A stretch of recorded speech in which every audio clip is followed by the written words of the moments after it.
ನೀನು ಅರಗಲಿದಂದುವಾ ఎంత మాట ఇది శాస్త్ర పరీక్షే గాని క్షత్రియ పరీక్ష కాదు కాకూడదు ఇది కుల పరీక్షయే అందువా నీ తండ్రి భరద్వాజుని జననమెట్టిది అది జుగుత్సాకరని ఈ సంభవం ఎట్టిది మట్టి కుండలో పుట్టిదివి కదయ్యా నీది ఏ కులము ఇంత ఏల అశ్వత్ పితామహుడు గురుకులు వృద్ధుడైన శాంతనవుడు శివచంద్రుడు భార్య అయిన గంగా గర్భంలో జన్మించలేదా ఈయనదే కులము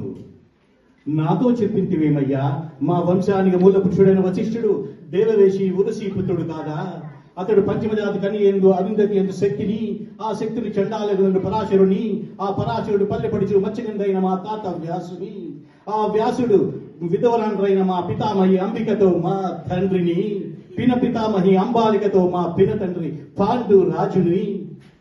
మా ఇంటి దాసితో ధర్మ నిర్మాణించడని మీచే కీర్తించబడుతున్న ఈ విదురదేవుని కనలేదా సందర్భానుసరణలు బట్టి క్షేత్రబీజ ప్రాధానంతో సంకరమైన మా కురువంశము ఏనాడో కులహీనమైనది కాగా నేడు కులము అను వెత్తవాదములెందులకు నాయన సుయోధన తాత ఏరులా పారులా జననములు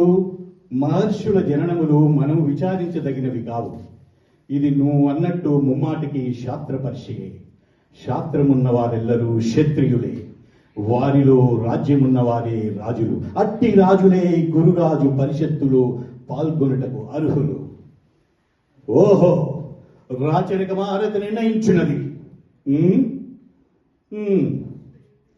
ఆయన మా సామ్రాజ్యములు సస్యశ్యామలపై సంపద విరాళమై వెలుగుందు అంగరాజ్యములకు ఇప్పుడే ఇతని మూర్ధావిష్యుడు గావించుచున్నాను సోదరా దుశ్శాసన అనర్కత నవరత్న శక్తి కిరీటములు వేగం కదెమ్ము మామా గాంధార సార్వభౌమ సురుచిన మణిమయ మండిత సువర్ణ సింహాసనం తెప్పింపము పరిజనులారా పుణ్యపాగరతీతో ఎందుకలరు కళ్యాణ భట్టులారా మంగళ పూర్యారములు సుస్వరముగా మోగనిండు వంద్యమాదులారా కన్న మహారాజును కైవారము కావింపుడు పుణ్యాంగులారా ఈ రాజాసుద్రికి పాలభాగమున కస్తూరు తెలుగును తీర్చిదిద్ది బహుజన సుకృత పరిపాలక సౌలభ్య సహజ కవచ ఖచ్చిత వైఢూర్య ప్రభాతి ధోరికి వాంఛలు చెలరేక వీరగన్న విద్యరాల్పుడు నేను ఈ సకల మహాజమున సమక్షమున పండిత పరశ మధ్యమున సర్వదా శతద సహస్రద ఈ కుల కలంక మహాపంకిలమును శాశ్వతముగా ప్రక్షాళన గావించేదను అంతే